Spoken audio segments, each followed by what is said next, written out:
Hello, my name is Kent Iverson, and I'm pleased today to announce my candidacy for Congressional District 13 in the great city of New York. I'm running chiefly to help bring a little more balance to Congressional District 13 and to the country as a whole. What's happening in Congressional District 13, who is running, I don't see progressive leaders.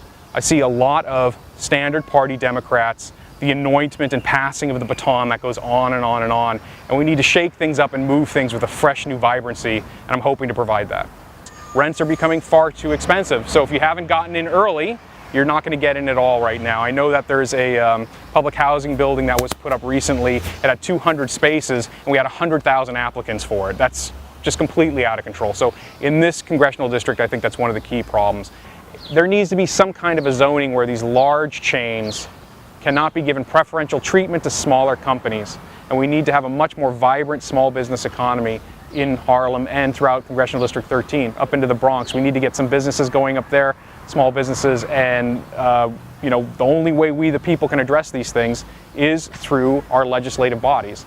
And I will definitely fight for that and probably help to draft some bills and able to help smaller businesses thrive and prosper in our city. I am wholly in favor of reforming the entire way we look at marijuana. It's very outdated.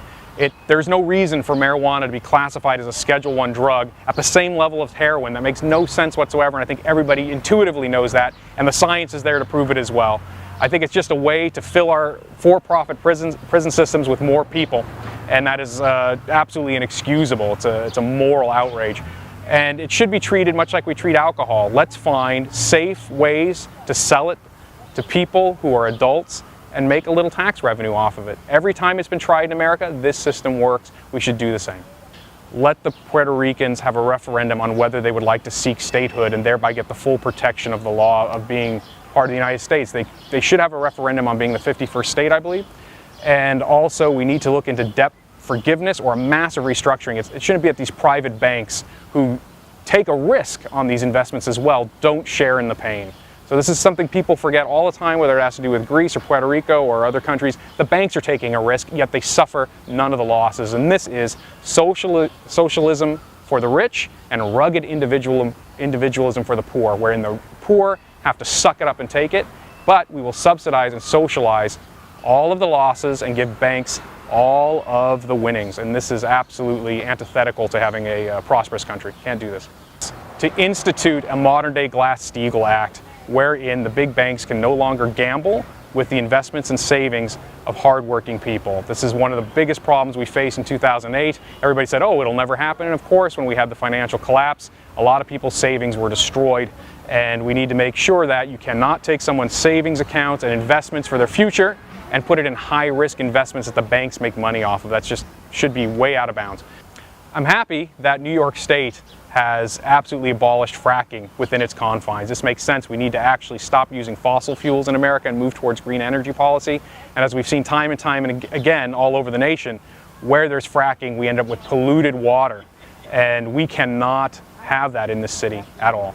I lived in Germany for a number of years. Germany has a wonderful solar cell program. They are one of the leaders in solar energy production. And here's how they do it in brief. I will spell this out more on the website, but you have the banks mandated to give a favorable loan to homeowners, so we could even say people who own these buildings, the landlords, if they want to do renovations, as long as they put a certain X amount of solar panels into that rebuild.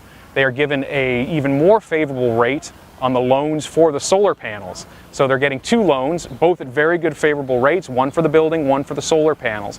That all gets installed and put in, and we're generating so much electricity that the excess electricity is sold back to the power plants, who must buy it at a good rate, and to the owner of the building over time. The entire renovation and the solar panels either end up being free or extremely low cost, somewhere around 1% of the loan. Platform is actually a fairly broad platform. I'm happy to get into more details on the website. If you click on kentiverson.com, you can go to the website and read in depth on the policy issues that I will represent for the people of Congressional District 13.